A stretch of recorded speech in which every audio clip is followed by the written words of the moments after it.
She never imagined that love could look like this. When the film opens, we meet a young woman searching for meaning in a life that feels emotionally empty. She is intelligent, curious, and deeply lonely, carrying wounds that are not visible to the eye. Her world is quiet, almost numb, until a chance encounter introduces her to a man who seems different from everyone she has ever known. He speaks softly, listens carefully, and reflects back to her the attention she has been craving for years. At first, he appears gentle, even fragile, someone who understands pain because he has lived with it himself. This first impression is exactly what draws her in and sets the stage for a relationship that will slowly descend into horror. As their connection grows, the film carefully shows how attraction can blur judgment. The man is strange, yes, but he is also polite, thoughtful, and oddly sincere. He shares fragments of his past without revealing everything, creating an aura of mystery that only deepens her fascination. The woman, meanwhile, feels seen for the first time. She begins to believe that this man accepts her completely, without conditions. The camera lingers on their conversations, making the audience feel the intimacy that develops between them. It is not a fast, reckless romance, but a slow emotional entanglement built on trust, vulnerability, and unspoken promises. What makes the story so unsettling is that the warning signs are there from the beginning. His habits are unusual, his worldview disturbing if examined closely, yet the woman chooses to interpret everything through the lens of love. The film uses this to comment on how easily people ignore red flags when they are desperate to feel connected. She convinces herself that his darkness is simply misunderstood depth. In her mind, love becomes a form of salvation, both for her and for him. As the relationship deepens, the man begins to reveal his true desires, but always in a way that feels philosophical rather than threatening. He speaks about control, devotion, and the idea of becoming one with another person. These conversations are uncomfortable, yet strangely poetic, and the woman interprets them as metaphors rather than literal intentions. This is where the film skillfully plays with the audience's expectations, making us question how far emotional manipulation can go before it becomes outright abuse. Eventually, the truth can no longer be hidden. The man is a cannibal, driven by urges he does not deny. Instead of presenting himself as a monster, he frames his actions as a natural part of who he is. The most disturbing aspect is his honesty. He does not lie about his nature, he simply explains it in a way that sounds almost reasonable. The woman is horrified, yet trapped by her own feelings. She faces an impossible choice: escape and lose the person she believes she loves, or stay and accept a reality that defies all moral boundaries. The film does not rush this decision. It shows the woman struggling internally, torn between fear and affection. She tries to rationalize the situation, telling herself that love means accepting someone fully, even their darkest parts. This emotional conflict is painful to watch, because it reflects a real psychological trap. The audience can see that she is in danger, but we also understand how emotional dependency can distort reality. The film becomes less about shock and more about the psychology of obsession. When the violence finally occurs, it is handled in a way that avoids gratuitous detail but leaves a lasting impact. The loss of her arms and legs is not shown for sensationalism, but as a devastating consequence of her choice. The camera focuses on her face, her silence, and the emotional weight of what has happened rather than explicit imagery. This restraint makes the moment even more disturbing, as the viewer is forced to imagine the horror rather than being shown it directly. After this turning point, the film transforms completely. The woman is now physically helpless, entirely dependent on the man who claims to love her. He cares for her, feeds her, and speaks to her with tenderness, creating a chilling contrast between affection and cruelty. In his mind, this is the ultimate form of intimacy. She can never leave him, never reject him, never exist without him. Love, in his twisted philosophy, has finally been perfected. The woman's internal world becomes the heart of the story. Trapped in her body and her circumstances, she reflects on the choices that led her here. The film gives us access to her thoughts, her regrets, and her fading hope. She realizes that what she once called love was actually a gradual surrender of her autonomy. Each compromise, each excuse she made for him, brought her closer to this fate. This realization is slow and agonizing, mirroring the emotional process many abuse victims experience. What makes the film so powerful is that it refuses to offer easy answers. The man is not portrayed as a cartoon villain, and the woman is not simply a passive victim. Both characters are complex, uncomfortable, and deeply human in their own ways. This complexity forces the audience to confront difficult questions about responsibility, desire, and the limits of empathy. Can understanding ever excuse harm? Where does love end and self-destruction begin? As time passes, the woman's perspective shifts. Her love transforms into something quieter, more resigned. She no longer dreams of escape in the traditional sense, but of small moments of control, tiny acts of resistance that exist only in her mind. The film suggests that even in the most extreme captivity, the human spirit searches for meaning. This is not a story of triumph, but of endurance, which makes it all the more haunting. The ending of the film is deeply unsettling, not because of a shocking twist, but because of its emotional honesty.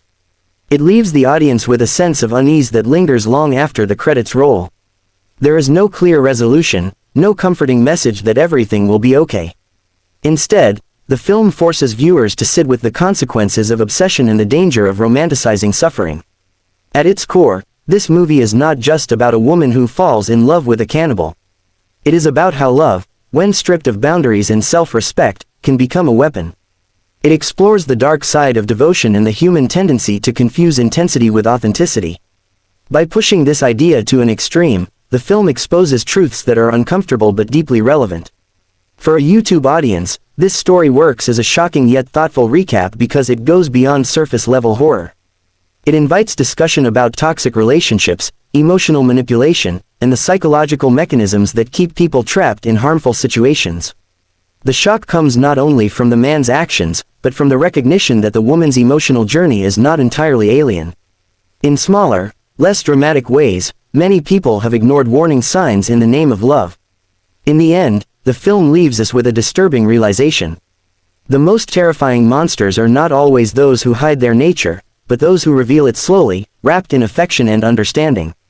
The woman did not fall in love with violence, she fell in love with the feeling of being needed.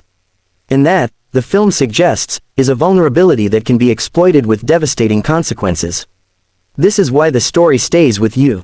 It is not just a tale of horror, but a tragic exploration of human weakness, desire, and the high price of unconditional love. After the initial shock of her transformation into a completely dependent being, the second part of the story sinks even deeper into psychological darkness. Time loses its normal meaning for the woman. Days and nights blur together inside the confined space where she now exists. The outside world has vanished, replaced by the quiet rhythm of the man's footsteps, his voice, and the routine he has imposed on their lives. This section of the film focuses less on physical horror and more on the slow erosion of identity, showing how captivity reshapes the mind as much as it destroys the body. At first, the woman lives in a state of denial. Her mind refuses to fully accept what has happened, as if acknowledging the truth would make the pain unbearable. She tells herself that this is temporary, that somehow things will change, that love will soften him further. The man, on the other hand, appears strangely calm and fulfilled. In his eyes, their relationship has reached its purest form. He speaks to her gently, feeds her carefully, and treats her with a tenderness that feels almost sincere. This contrast between his care and the violence he has committed creates a deeply unsettling emotional tension. The film carefully explores how abuse can hide behind affection. The man often speaks about sacrifice, devotion, and destiny. He frames her suffering as meaningful, as proof of how special their bond is. These words, repeated day after day, begin to seep into her consciousness. Even as she feels fear and despair, part of her starts to internalize his logic. This is one of the most disturbing elements of the story, the way language is used to reshape reality. Love becomes a justification, and pain is rebranded as intimacy. As weeks pass, the woman's emotional state shifts from panic to numbness. She learns the patterns of his behavior, the moods that make him gentle and the moments when silence is safer than speaking. This adaptation is not portrayed as weakness, but as survival. The film shows how the human mind adjusts to unbearable conditions by creating new rules for existence. Small details become significant. The tone of his voice, the way he looks at her, the timing of his visits. Her entire world is reduced to these fragments. Memories of her past life begin to haunt her. She recalls moments that once seemed ordinary, walking freely, choosing what to eat, being alone when she wanted to be alone. These memories are both comforting and tortuous. They remind her of what she has lost, but also of who she used to be. The film uses these flashbacks sparingly, making them feel intrusive, like ghosts interrupting her forced present. Each memory sharpens her awareness of how completely her autonomy has been stripped away. The man, meanwhile, grows increasingly expressive about his philosophy of love. He explains that by consuming parts of her, he has made her a permanent part of himself. In his mind, this act is the ultimate rejection of abandonment. She can never leave him because she is literally within him. This twisted logic is delivered with such calm conviction that it becomes frighteningly believable within the world of the film. The audience is forced to confront the idea that evil does not always roar, sometimes it speaks softly and patiently. Despite her physical helplessness, the woman's inner resistance slowly begins to resurface. She starts to question his words internally, even if she cannot challenge him aloud. The film emphasizes that control over one's thoughts can be the last refuge of freedom. She notices contradictions in his reasoning, moments where his tenderness feels more like possession than care. These realizations do not lead to dramatic rebellion, but to a quiet awakening that unfolds over time. One of the most powerful aspects of this part of the story is the way it depicts emotional isolation. The woman has no one to reflect her reality back to her, no external voice to confirm that what is happening is wrong. This isolation amplifies the man's influence, making his perspective feel like the only truth. The film subtly shows how dangerous this dynamic is, not just in extreme cases like this, but in any relationship where one person controls the narrative. As her dependency deepens, the woman begins to experience moments of emotional confusion. There are times when she feels gratitude toward him for easing her pain or speaking to her kindly. These feelings fill her with shame, yet she cannot deny them.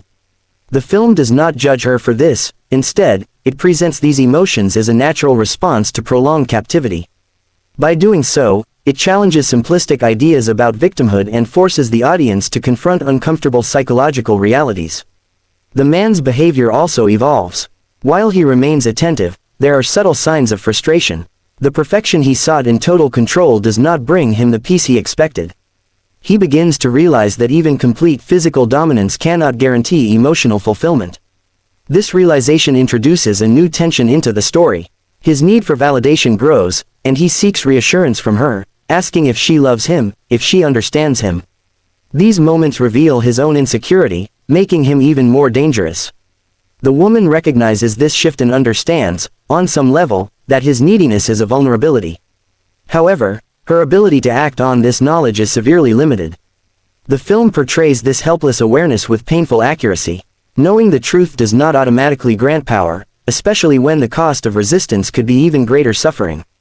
This creates a constant internal struggle between self-preservation and the desire to reclaim dignity. As time goes on, her sense of self continues to erode, but it does not disappear entirely. She begins to redefine herself not by what she can do, but by what she can feel and remember.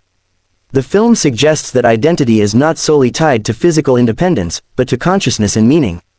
This idea adds a tragic depth to her endurance, making her survival feel both heroic and heartbreaking. The atmosphere of the film becomes increasingly claustrophobic. The limited setting mirrors her mental confinement, while the quiet moments grow heavier with unspoken emotion. Silence becomes a character of its own, filled with fear, longing, and resignation.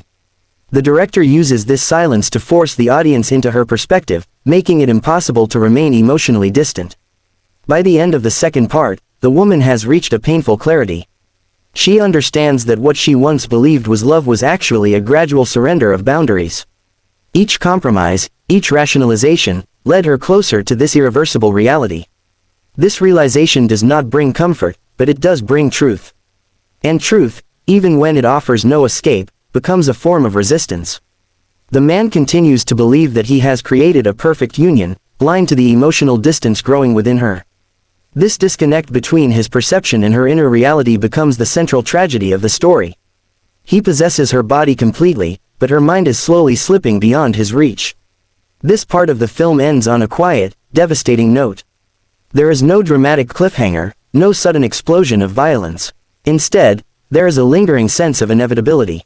The audience is left with the understanding that the greatest horror is not the physical mutilation, but the slow, systematic destruction of freedom disguised as love.